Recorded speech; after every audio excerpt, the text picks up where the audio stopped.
ามเทนาสมคำเขาซาคือกันโอ้แขวงเวียงจันทร์สวยงามตะการหนักหนาทำจังวังเวียงมีชื่อเสียงตั้งแต่นานมาข้าทอนอคำงามตาสุกุลาได้มาเที่ยวสวนที่มือก็งามมีกว่าคำได้ไปมาทิวทัศน์ทุ่งนากว้างสุดสายตาน่าช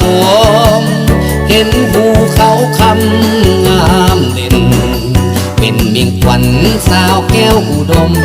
ถ้าใครได้สมสุขสมสำลาแหวงเวียงจันทร์เมืองดังสวรรค์สร้างมาสุขลาผู้ใดได้มาทิ้งภูเขาควายสุดสวยเหมือนเด่นสวรรค์หัวน้ำหนึ่งก็สวยลาวันหน้าเขื่อนนั้นก็สวยงามดีใครได้ไปมาจึงออกปากว่าสุขใจความสีวิไลจะหาถิ่นใดใสงามปานนี้นำใจสาวแขวงเวียงจันทร์ยิ้มให้กันสัมพันธ์ไมตรีหาใส่จะมีอีกแล้วท่าน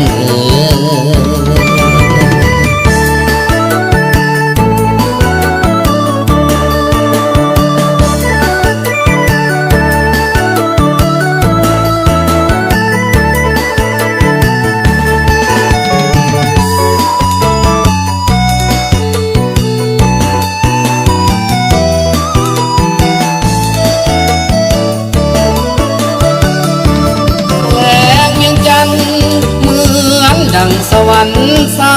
งมาสุขลาผู้ใดได้มาทิ้งภูเขาควายสุดสวยเหมือนเด่นสวรรค์หัวน้ำหนึ่งก็สวยลาวันหน้าเขื่อนนั้นก็สวยงามดีใครได้ไปมาจึงออกปากว่าสุขใจความสีวิไล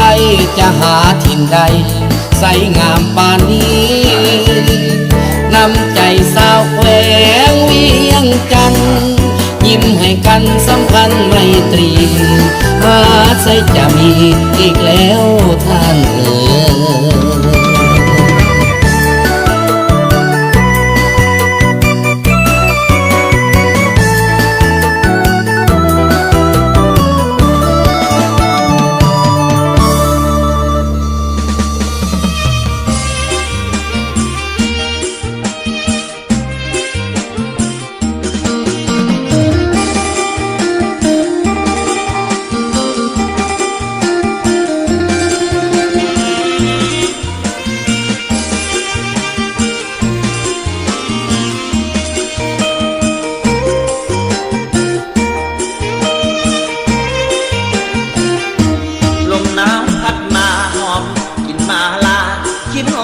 แจ่มจันทร์